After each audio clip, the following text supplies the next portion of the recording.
Meanwhile, the Eastern Conference final shifted to Toronto on Saturday, where the Raptors got back in it, beating the Cavaliers in Game 3, 99-84. The Cavs lost their first game this postseason as Kevin Love and Kyrie Irving combined to hit only 4 of 28 shots from the field. This was the first time this postseason Cleveland failed to score 100 points. Stephen A., have you lost any faith in the Cavs? Yes, I did. I've lost faith. That does not mean that I believe that the Cavs are going to lose the series. They will win tonight. They will win Game 5 back in Cleveland. They will be back to the finals for the 6th straight year in LeBron James' career. He's going back to the finals. Am I saying they can't win? No. I'm saying the way they've looked and the manner in which they played together, I was ready to ordain them favorites over OKC or Golden State. I saw you on SportsCenter before. That's right. Saturday night. That's right. And you were gung-ho Cleveland. I was gung-ho Cleveland. Yeah. And then they go out there, and you talk about wetting the bed. I mean, my Lord. And it's not, I'm not worried about Kyrie Irving shooting 3 for 19. He had a bad shooting night. It's just that simple. What really stood out in my mind are 2 things, because you got to understand, no disrespect to the Canadians, fabulous Toronto is just a marvelous city. And then on top of it all, the crowd is buzzing and they're great. You know, they love us. They go out, they don't, you know, I have ESPN out there, at least in those parts, and they watch us online every day. You know, they love it. I mean, everybody in the arena, the whole bit.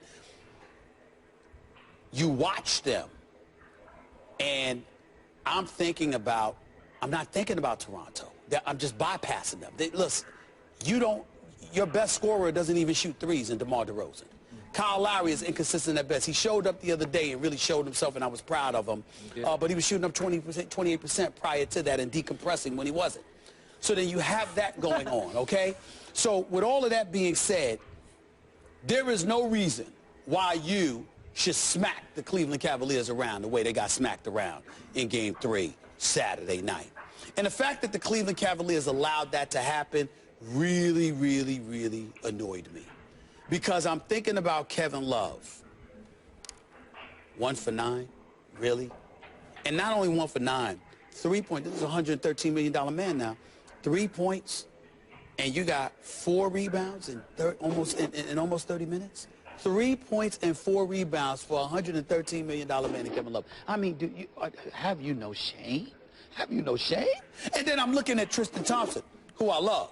Tristan Thompson is a workhorse. Tristan Thompson goes after it. But we all know that you're challenged to score. We all know that you're pretty raw and green offensively.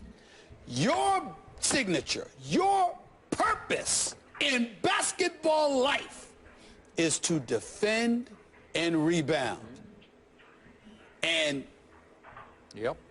Bismack Biyombo, 26 rebounds. Tristan Thompson, where's your... I mean, the Canadian police put out an APB for him. We still can't find him. Where the hell was your game? I mean, Tristan Thompson is so much better than this. I expect him, and because I'm being hard on Kevin Love a little bit, but it's only because I like Kevin Love and I know he can play. I know he can play, and I know what Tristan Thompson could do. They didn't show up, and I look at that and I say, if Toronto can do that to you, what is Oklahoma City going to do to you with Steven Adams and Kanter and Ibaka? Or what are you going to do when Golden State is raining threes or you? Whatever it is, pick your poison. What you going to do? That's what made me worry, because I've been watching these other guys perform. I have no questions about LeBron. I believe that LeBron's going to show up when it's time. He didn't show up enough Saturday. He was trying to passe and whatever. But I have no doubt he will show up when it counts. I'm concerned about Kevin Love, Tristan Thompson, even more so than Kyrie. What have I told you all along about Kevin Love?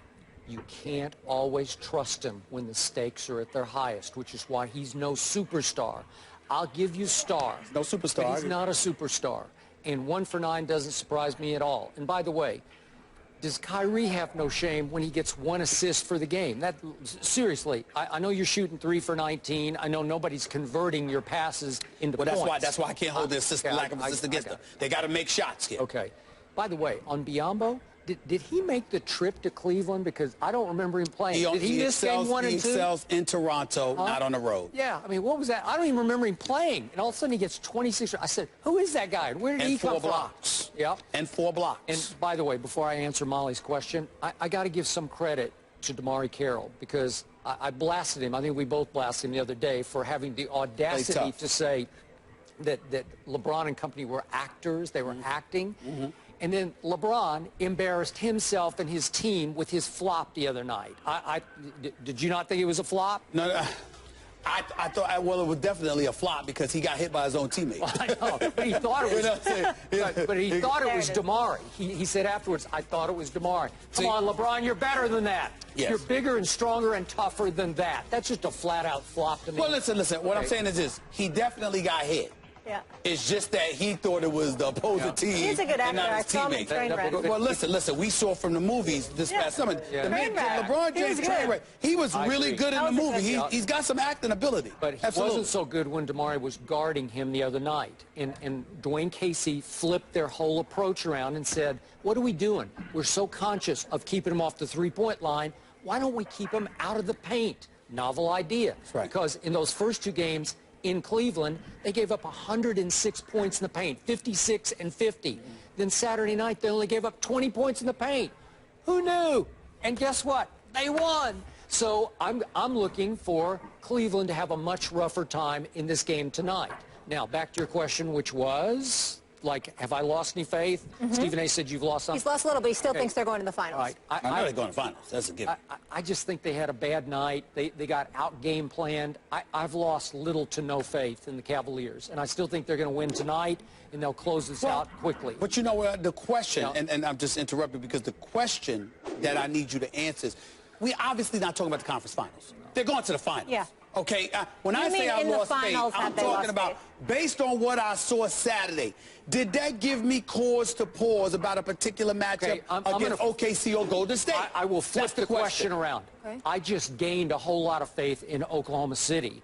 And I haven't lost any faith in Cleveland, but now if I'm thinking Oklahoma City, Cleveland in the finals, I think we might have the flip of what we saw when we went to those finals. The first time First Take went to the finals, when was it, 4 or 5 years ago? The first time they played Kevin Durant and LeBron.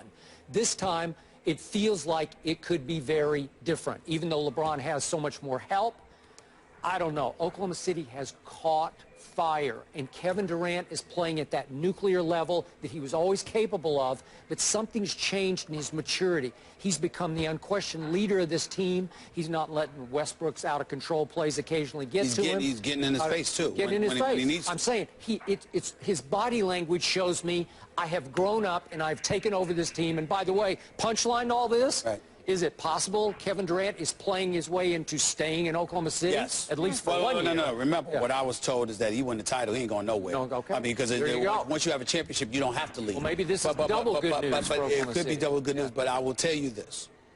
We always knew that Kevin Durant was one of the 3 best players in the world. What I'm seeing from him now is something special. It is. But I agree. Here's the issue.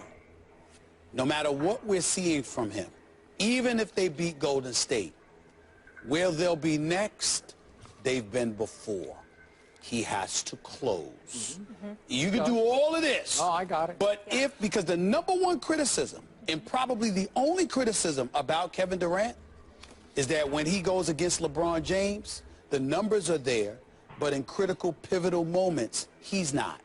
So if you go up against LeBron in the finals, if you make it to the finals and LeBron is waiting for you, and Kevin Durant doesn't show up in those big moments, I'm with you. The same thing that plagues him will continue to plague him. Yep. And as you said, you've gained more faith in Oklahoma City than you've lost in Cleveland. Good way to put it. Game 4, 8:30 Eastern. That's tonight on ESPN, and if you're on the go, on the ESPN app. The San Francisco Chronicle sums it up with the headline, Rolling Thunder. How much trouble are the Warriors in now after getting blown out in Game 3? We'll get into that when we come back.